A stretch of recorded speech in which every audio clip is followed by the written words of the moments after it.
এই জাদুবিদ্যা সত্য। এবং এখনকার অনেক ভণ্ড যে কবিরাজগুলো বের হয়েছে, এরা জিনকে তাবে করে নিয়ে এই জিনদের মধ্য দিয়ে মানুষের মধ্যে জাদু ছড়িয়ে দিয়েছে, এবং এর ফলশ্রুতিতে বহু পরিবার ধ্বংস হয়ে যাচ্ছে। এই জাদুবিদ্যা সত্য। আরও একটা জিনিস সত্য, নবী সাল্লাল্লাহু আলাইহি ওয়াসাল্লাম বলেছেন ইন্না আইনাল হক, চোখের নজর সত্য। নবী করিম সাল্লাল্লাহু আলাইহি ওয়াসাল্লাম বলেছেন চোখের বদনজর সত্য। এই যে আমরা বলি ফেসবুকে এত বেশি ছবি দিয়েন না ভাই, ছবি তুলেন না, ছবি তুলেন না, বারবার যে বলি নিষেধ করি। কারণ কি জানেন? একটাই কারণ, বিকজ চোখ লাগাটা সত্য। মানুষের চোখ লাগে, এই কথা শুনলে অনেক মজুমদাররা হাসবে না? কথা বুঝতে পারেন নাই?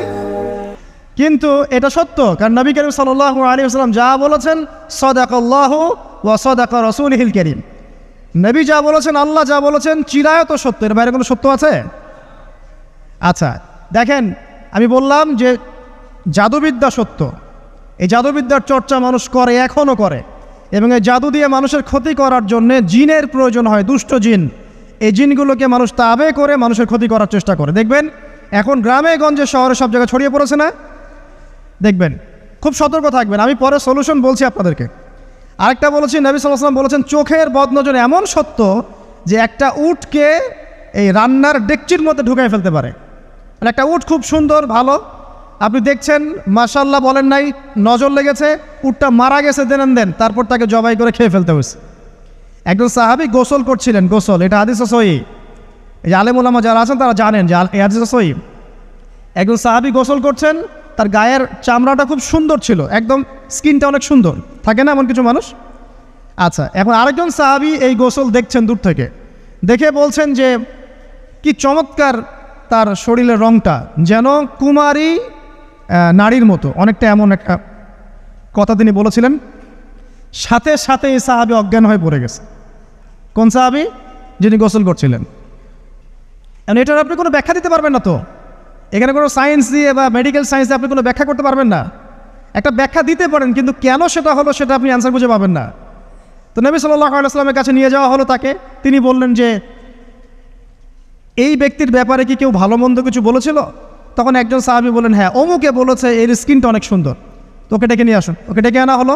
ডেকে আনার পর নবীজি তাকে অনেক শাসালেন, তোমরা তোমাদের ভাইদেরকে কি মেরে ফেলতে চাও? তখন এই সাহাবী তো অবাক, আমি আবার কখন মারতে চাইলাম ইয়া রাসূলুল্লাহ? আমি তো মারতে চাই নাই, আমি তো খালি বলেছি যে তার গায়ের রংটা অনেক সুন্দর। তখন তিনি বললেন কেন তুমি সুবহানাল্লাহ বললে না, কেন তুমি মাশাআল্লাহ বললে না? যখন মাশাআল্লাহ বলবেন, সুবহানাল্লাহ বলবেন, নজরটা লাগবে না। আর যখন আপনি মাশাআল্লাহ বলবেন না, সুবহানাল্লাহ বলবেন না, দেখবেন নজর লেগে গেছে। আপনি বিশ্বাস করেন ব্যবসা খুব ভালো চলছে, মানুষ বলল যে বাহ তোর তো ব্যবসা হেভি, লালে লাল শাহজালাল, ঠিক আছে, দেখবেন আপনার কেনা বেচা বন্ধ হয়ে গেছে। এরকম হবে, আমার কথাটা বিশ্বাস করেন। এটা কিন্তু সায়েন্স প্রমাণ করতে পারবেন না, আল্লাহ এবং তার রাসূল বলেছেন, তার উপরে কোনো সত্য নেই। আছে সূরা কাহফ 29 নম্বর আয়াত পড়ে দেখেন, আল্লাহ পাক বলছেন ওয়াকুলিল হাক্কু মির রাব্বিকুম, সত্য সেটাই যা তোমার রবের পক্ষ থেকে আসে।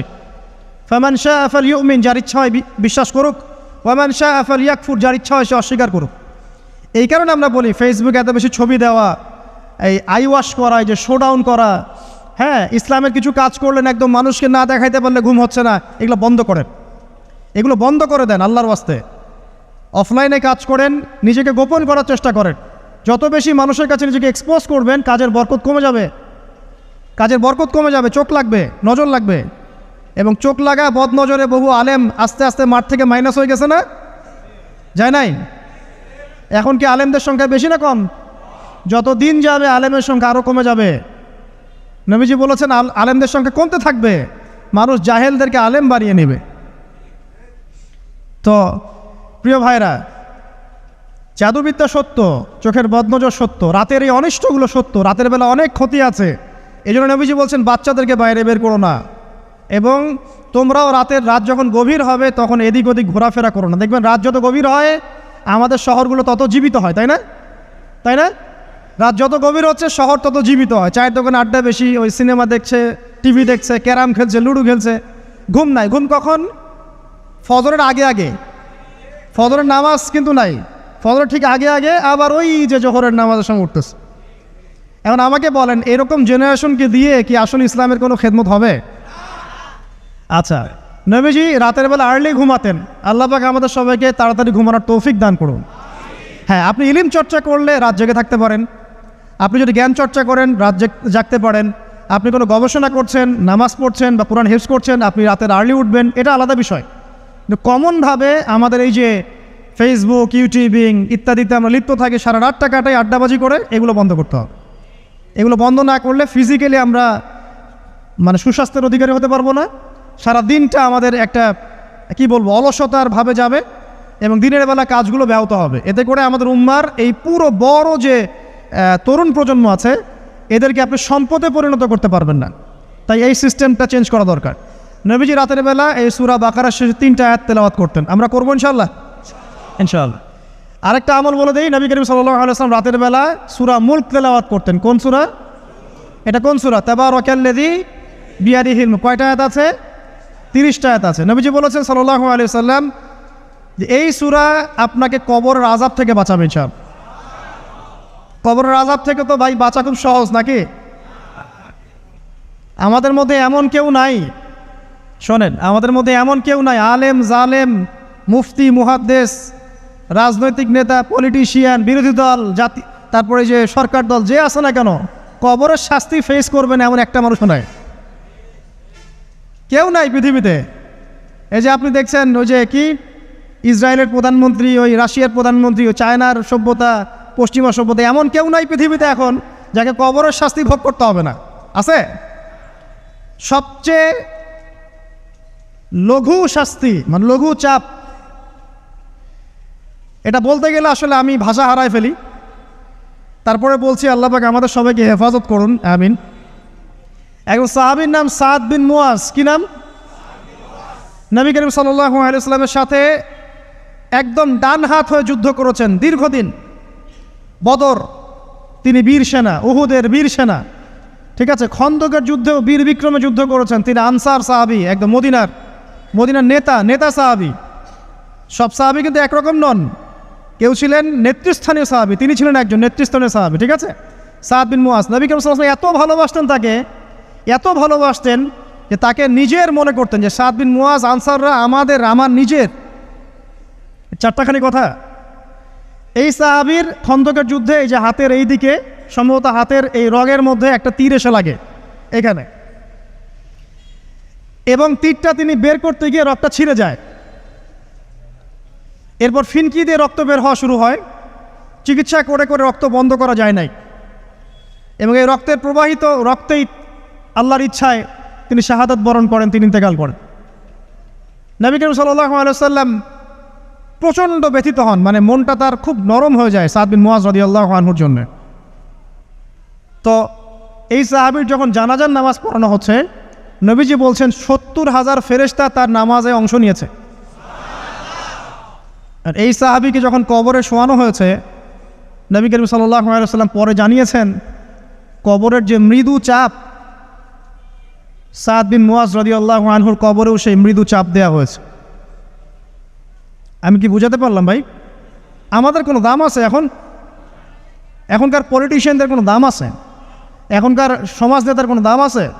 এখনকার সুদখোরদের কোনো দাম আছে? এই ঘুষখোর দুর্নীতিবাজদের কোনো দাম আছে? আমরা যারা কাঠমোল্লা হয়ে আছি আমাদের কোনো দাম আছে?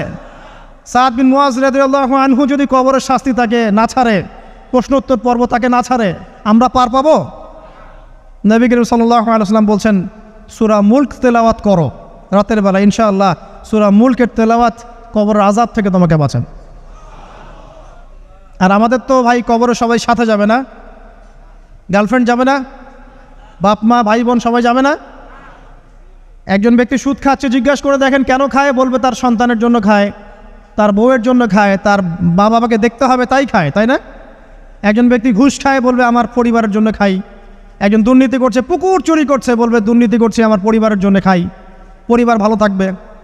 সবার একই এক্সকিউজ যে পরিবার যেন ভালো থাকে, আমার সন্তানরা যেন ভালো থাকে, আগামী প্রজন্মের জন্য কিছু রেখে যেতে পারি, তাই না? এরকম একটা মানুষও কি আপনার সাথে কবরে যাবে? আর এই বোকা মানুষ কেন বোঝে না যে আপনার কবরে আপনাকেই যেতে হবে? তাহলে আপনি কি কারণে অন্যের কারণে নিজের পরকাল নষ্ট করছেন? অন্যের সুখের জন্য আপনি আপনার পরকাল নষ্ট করছেন। সুদ খাচ্ছেন, দিব্যি মায়ের সাথে জেনা করছেন। আপনাদের এলাকায় নাকি সুদের সমস্যা অনেক বেশি। কয়েকটা হাদিস বলে দেই, আমি ওদেরকে আক্রমণ করতে আসি নাই, আমি শুধু তাদেরকে 3টা হাদিস শোনাতে এসেছি। 1 নম্বর হাদিস শোনেন। আল্লাহর নবী মুহাম্মদ সাল্লাল্লাহু আলাইহি ওয়াসাল্লাম বলেছেন, সুদের পাপের 73টা শাখা আছে। কয়টা? কোনো হাদিসে 70টাও আছে, কোনো হাদিসে 73টা আছে। বলছেন যে সবচেয়ে নিচের শাখাটা হচ্ছে, সুদের পাপের সবচেয়ে নিচের শাখা হচ্ছে যে যেন কোনো ব্যক্তি তার মাকে রেপ করলো, তার মাকে ধর্ষণ করলো। 1 দিরহাম যে ব্যক্তি সুদ খায়, সহিহ বুখারীতে আরেকটা হাদিস এসেছে, সে যেন 36টা মেয়েকে ধর্ষণ করল। আর আমি একটা কথা বানায় বলছি না, যদি বিশ্বাস না হয় কওমি মাদ্রাসা আছে, আলেম ওলামা আছে, গিয়ে বুখারী খুলতে বলেন, পড়তে বলেন, খালি একবার পড়তে বলেন, দেখেন যদি না থাকে তাহলে আমাকে এর সাথে থাপ্পড় দিয়ে যায়। যদি না থাকে হাদিস এটা, তাহলে আমার গালে একটা থাপ্পড় দিয়ে যায়। আর যদি থাকে তাহলে আল্লাহর রাস্তায় সুদ খাওয়া ছেড়ে দেন। কোনটা করবেন? চ্যালেঞ্জ করবেন? নবীজি বলেছেন, 1টা দিরহাম যে ব্যক্তি সুদ খায়, দিরহাম মানে কি? রৌপ্য মুদ্রা। এটা এখন দেখতে পারবেন না, জাদুঘরে আছে।